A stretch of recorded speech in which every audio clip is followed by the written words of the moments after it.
Hello everyone, welcome back to the English class. Now let's continue our fifth chapter, The 100 Races, Part 1, from page number 67.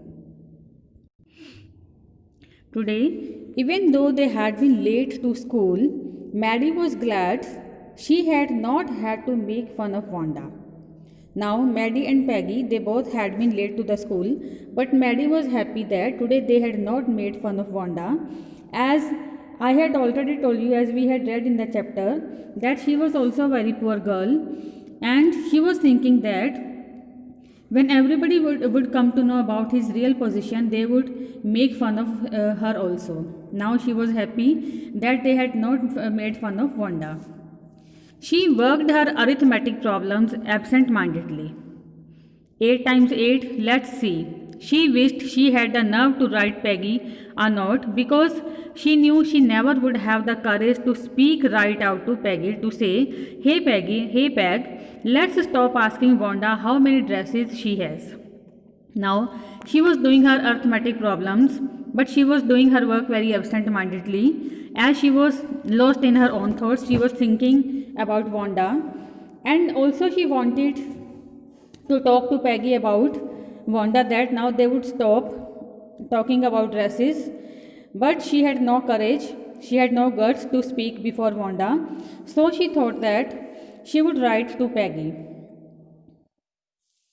When she finished her arithmetic, she did start a note to Peggy. After completing her arithmetic work, she started writing a note to Peggy. Suddenly, she paused and shuddered. But while writing the note, she paused, she stopped and shuddered, she trembled. She pictured herself in the schoolyard, a new target for Peggy and the girls. Now she imagined that after Wanda, the next number will be of her, of Maddie, and she would be a new target for Peggy and the other girls. When they would come to know of her own real position, they would make fun of her, and after Wanda, the next number will be of her. Peggy might ask her where she got the dress that she had on, and Maddie would have to say it was one of Peggy's old ones that Maddie's mother had tried to disguise. Now, because she was also wearing the dresses, the hand me down dresses, the second hand, the old dresses of the other people, and Peggy would start asking her about the dresses, and then she would have to say that she was wearing the old ones, the old dresses of Peggy that her mother had tried to disguise with new trimming so no one in room 13 would recognize it. And her mother had tried to trim the dresses of Peggy so that no one in the room would come to know that these are the old one dresses of Peggy that Maddie was wearing. If only Peggy would decide of her own accord to stop having fun with Wanda. Now, she feels that it is up to Peggy only when she would decide to stop making fun of Wanda. Oh well. Maddie ran her hand through her short blonde hair as though to push the uncomfortable thoughts away. As now she wanted to come out of these thoughts, so she put her hand through her short blonde hair, yellow brown hair. What difference did it make? Slowly, Maddie tore into bits the knot she had started. But now she had no courage to write all this. Then she stopped writing and she uh, tore the knot into pieces. She was Peggy's best friend, and Peggy was the best liked girl in the whole room. And she was the best friend of Peggy, and Peggy was liked by everyone. She was the best girl in the classroom. Peggy could not possibly do anything that was really wrong, she thought. And also she thought Peggy would never do anything wrong that is wrong. As for Wanda, she was just some girl who lived up on Boggins Heights and stood alone in the schoolyard. Now she started thinking about Wanda, and she thought about her that she was the only girl who came from Boggins Heights and she stood alone in the schoolyard as she had no friends. She scarcely ever said anything to anybody. The only time she talked was in the schoolyard about her 100 dresses. And also she remembered that she had never talked to anyone. The time when she talked to everyone, that was in the schoolyard, when everybody talked to her about her 100 dresses.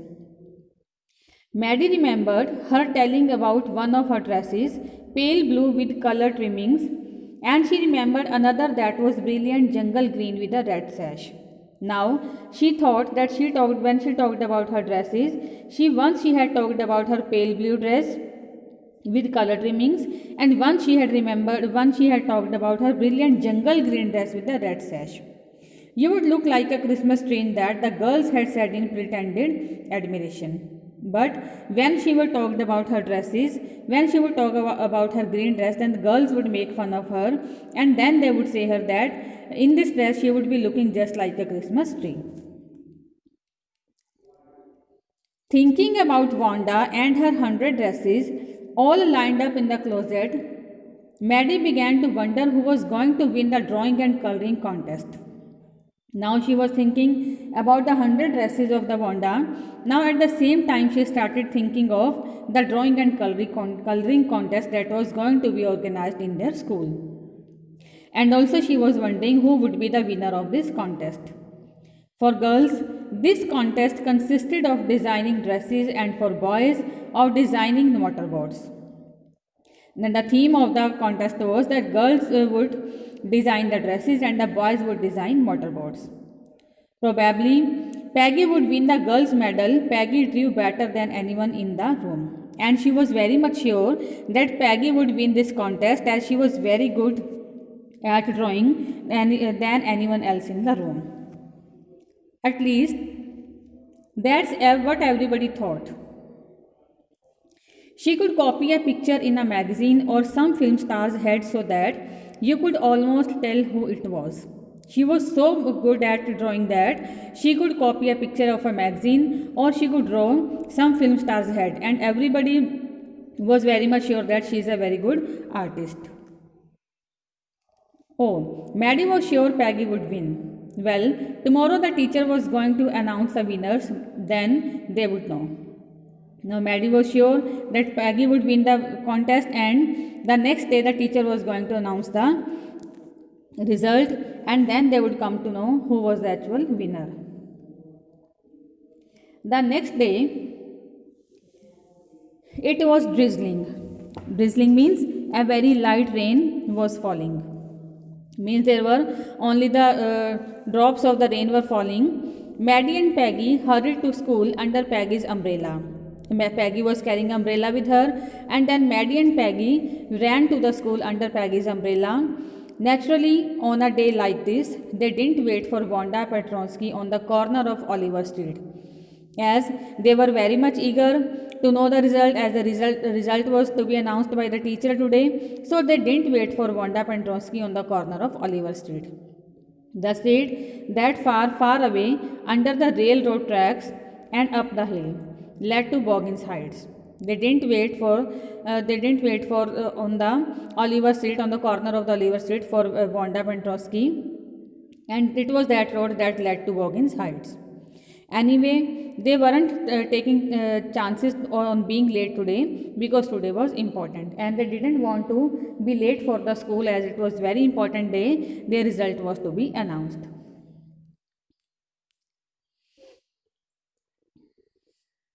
Do you think Miss Mason will announce the winners today? Asked Peggy.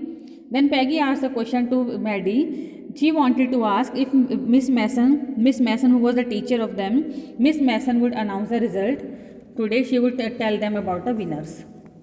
Oh, I hope so. The minute we get in, said Maddie. Of course, you will win, Peggy. But she said, Maddie was very much sure that Peggy would win the competition, and she told Peggy also that you will be the winner. Hope so, said Peggy eagerly. The minute they entered the classroom, they stopped short and gasped. But as soon as they entered the classroom, they stopped and they gasped. Gasp means they kept their mouth opened with surprise. They were astonished. There were drawings all over the room, on every ledge and windowsill, dazzling colors and brilliant, lavish designs, all drawn on great sheets of wrapping paper. They gasped, they were surprised because they saw that drawings were all over the room. They were on every ledge, they were on the window sill, they were in very brilliant and very beautiful shining colors. They were very grand, very grand designs were there, and all the designs were drawn on great sheets of wrapping paper. There must have been 100 of them all lined up, and all the designs were lined up, and they were surely there were 100 of designs. These must be the drawings for the contest. They were. Everybody stopped and whistled or murmured admiringly. And when everybody saw the drawings for the contest, they could not stop themselves while whistling. They started whistling, they stopped at one place, they started whistling, and they also started admiring the paintings. They started praising all the designs that were drawn, that the sheets they had seen in the classroom. As soon as the class had assembled, Miss Mason announced the winners. Now, as soon as all the class assembled, means all the students assembled in the class, that Miss Mason, the teacher, announced the winners.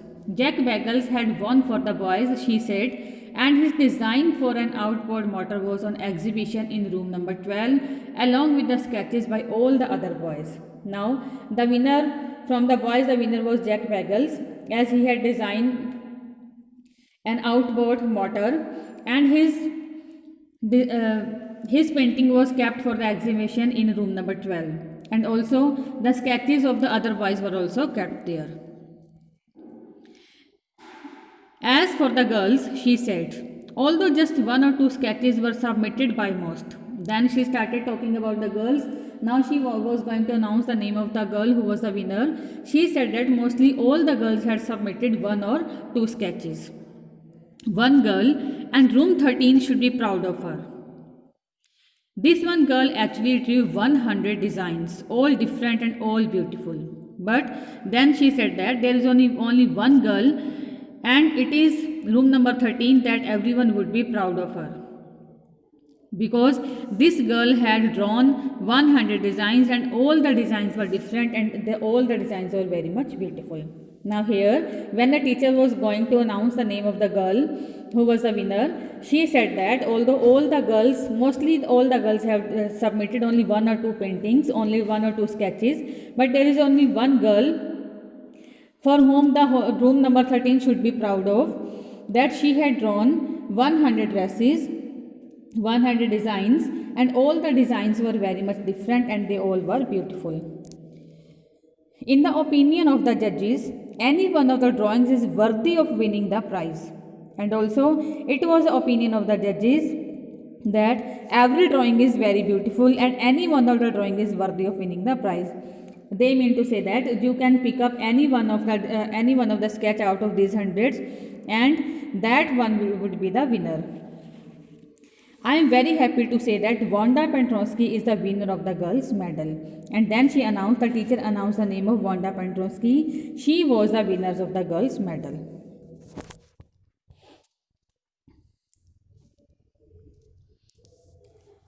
Unfortunately, Wanda has been absent from school for some days and is not here to receive the applause that is due to her. But teacher also said that unfortunately, Wanda has been absent from school for some days and she was not there to receive the prize, and she also deserved applause, but that was due to her. Let us hope she will be back tomorrow. And also she hoped that the next day she would be in the school, she would be in the class. Now class, you may file around the room quietly and look at her exquisite drawings. Exquisite means extremely beautiful and well made. Now the teacher told to the whole class that you may gather around here in the room quietly, and you will look at the pictures, look at the drawings that are made very beautifully by her. The children burst into applause, and even the boys were glad to have a chance to stamp on the floor, put their fingers in their mouths and whistle, though they were not interested in dresses. All the children, they started clapping for her, they started praising her. Even the boys were also very happy that they had got a chance to stamp on the floor, and they had started blowing the whistles. Now they had got the chance, as they were happy, but they were not very much interested in dresses. Look, Peg, whispered Maddie. There is that blue one she told us about. Isn't it beautiful? Then Maddie said to Peggy that there is one blue dress that she had talked about, and it is very much beautiful. Yes, said Peggy, and here is that green one, boy, and I thought I could draw. Now, Peggy said that yes, here is one that green dress also that she had talked about. That is also very beautiful, and also she imagined that she could also draw just like Wanda. It means now she had also started admiring, praising Wanda's very beautiful designs. So, students, now here in the last we come to know that the 100 dresses she had talked about, she means here Wanda Pendrowski had talked about, these were actually the designs that she had drawn on the sheets. So students, this is all about the chapter. In the next class we will start second part of this chapter. Till then, goodbye and have a nice day.